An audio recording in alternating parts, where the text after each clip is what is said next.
used to have a bad habit of wearing flat front khakis back in the day. No.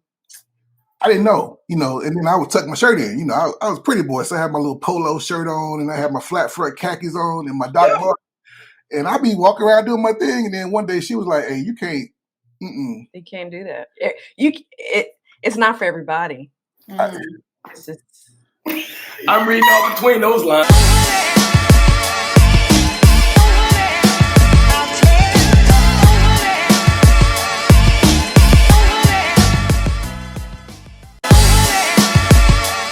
We were foolish enough to think because we were friends, like cool friends, college friends, that the only thing that would change would be my last name, right? We were really cool and it was going to be easy because we just got along and we loved to hang out. And then I said, I do. And it was still really cool. And then he moved and we started to go, because when we first got married, he was in Oklahoma and I was at Keesler Air Force Base. So about 2 months, we were just so honeymoonish. And then he moved in. And then the thing started to happen. Because 2 quick examples. It was an outfit that he bought for me. He bought for me. And once he moved in, that outfit became unwearable. That wasn't on the wife shelf. And I was like, I'm not understanding because you bought this for me less than 2 months ago and it was cool, right? Yeah, had to get rid of it. He had a fit. I just could not wear it. And I just was like, what kind of nightmare have I stepped into? And then Christmas, there was another outfit. Mr. Lyman now had a mock neck turtleneck on and some jeans. They were, I guess they call them low riders or hip huggers or whatever. And he really liked what he saw. My little girl at the time hadn't had any kids. Everything was in its right place and get ready to go. I got my boots on and my purse. I throw it across my shoulder. Chantel, you knew me out at that point. I was at Herbert Air Force Field as a brand new second lieutenant. We head to the door. I'm like, hey, babe, what you think? He was like, oh, that look nice. But you're not wearing that. Where you going with that? Where you going? We not leaving. I'm like, who is this dude? Right? And he was like, it's not you. I just know where we're going and the people we're going to be around and you can't wear that. And I'm just like, I've never seen this side of him. So that was a little bit of the introduction of the married section of the department store. I would ask him verbatim. I was like, where's the wife section? Because I really don't understand. Wow. Let's pause there. That's there. Good. Because we've had some discussions on the men's side of this thing about attire.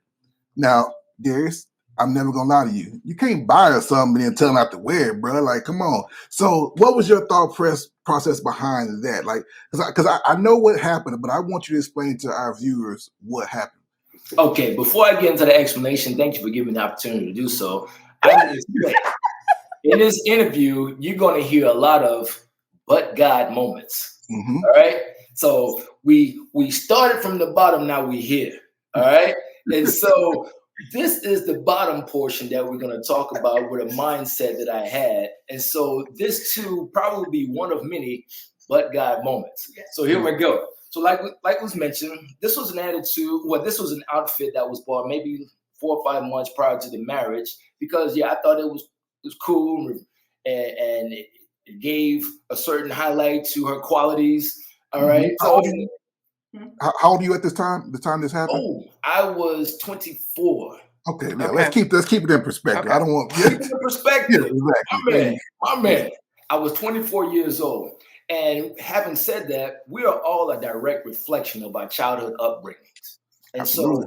So the company that we kept has a lot to do with how we behave as men, women, whatever the case may be. When it came to us saying I do's, she threw on that outfit from early in the summer, past summer, 4 or 5 months ago. And I was like, hey, where you going with that? And she's like, it's an outfit that what do you mean it's an outfit you bought? In retrospect, I see how dumb I sound. All right. And so, but the thing about it, I understand where I was coming from. And so to try to help you understand a little bit better, I was insecure. Just a quick answer to it, based on the things that I come to know about myself then versus now. And even when she talked about the Christmas outfit, nothing was revealing. Yeah, she had on a freaking turtleneck. But I thought it was fitting too much. Today, now I'm much more secure in my stance as a man and as a husband. I understand I have a beautiful woman, and I'm not the only one who view her as such. Two things, well, actually three, I take from that is that this proves the point that I always tell people: there's wives, and then there's everything else for men. There's a different echelon when you are a wife, and there's a switch in a man's brain when he gives you his last name, he is saying you are mine. And there's a different, and depending on that man and where he is maturity wise, and how he thinks and what he was taught, he is going to view you differently, and he is going to have a different set of expectations from you than he would from any other woman. And so a lot of times young men may not know how to express that, but it is a thing, right? Say it louder so they can hear you in the balcony.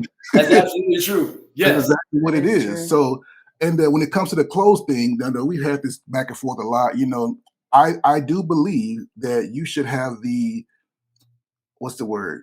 I don't want to use authority. I would say the carte blanche to say, hey, sweetie, I don't know if we ready for that yet or whatever. Like I said, she done it to me. Like I tell a story all the time where I had lost like 40, 50 pounds, and I went to the back of my closet and got that T-shirt that I used to wear when I was, like when we met back in the day when I was little, had the cuts.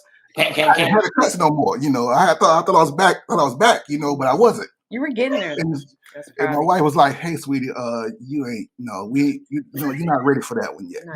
So there is that part of it, right? There is that part where, like, you may get out of pocket, or you may be a little too shorter, or maybe a little too tight, but it's got to be. I think it's about trust. It's about the heart, and where you are now. I'm assuming, and I know that it is the same with us. I can tell my wife, "Hey, I don't think that's hitting you in the right places. Let's try something else," and she can do the same for me. So a lot of times it's not about insecurity, but it's about a mindset, and you can tell the difference. And your woman can tell the difference between your mindset. She knew you bought that thing for her. You knew what she was doing. What do you think? Yeah, I agree. I think sometimes when we are in early stages of our relationship, and like you said, you felt that there was moments of insecurity there. But it's that transition that you make from, like you said, just being a couple or going together or whatever, to actually being husband and wife and actually growing into that. And that is a big maturation process for both people.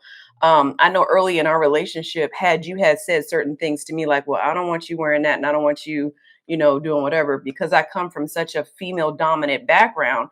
I'm like, Negro, who are you talking to? And what you mean I can't wear this? And why are you trying to control me? And why are you trying to tell me what to do? So being groomed in that was my place to grow as a wife and say, you know what, as a wife, there's a certain level of modesty that comes with that. There's a certain level of decorum that comes with that.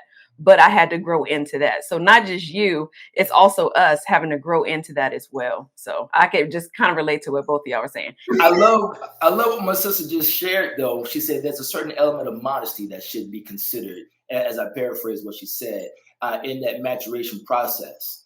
And there's a certain element of being set aside as a wife versus your woman. All right. A lot could be taken from the title that you're given. And so from that, as a wife, there's certain things to bear in mind. And maybe we'll talk about a little bit later. I come to realize that I don't belong to me in a large perspective, not completely. Hear me when I say that. And so I'm not working to try to please myself in this marriage. I'm working to try to please my wife in this marriage. And likewise should she of me. And so as we fast forward, when we talk about attire, there's things today to where I may think, okay, let me go ahead and do this. And she's like, hey, honey, you might want to reconsider that because of whatever reason. I'm like, oh, okay, thank you. I didn't realize it. All right. And vice versa. And so it flows so much more smoothly now than it did 24 years ago. Oh, yeah. Absolutely. I used to have a bad habit of wearing flat front khakis back in the day. No. I didn't know, and then I would tuck my shirt in. I was a pretty boy, so I had my little polo shirt on, and I had my flat front khakis on, and my Doc Martens, and I'd be walking around doing my thing. And then one day she was like, "Hey, you can't You can't do that. It's not for everybody. It's just, I'm reading all between those lines. I'm reading all between those lines. Especially if you've been blessed. Yeah. So you're inviting looks. Yeah. Yes. We can relate.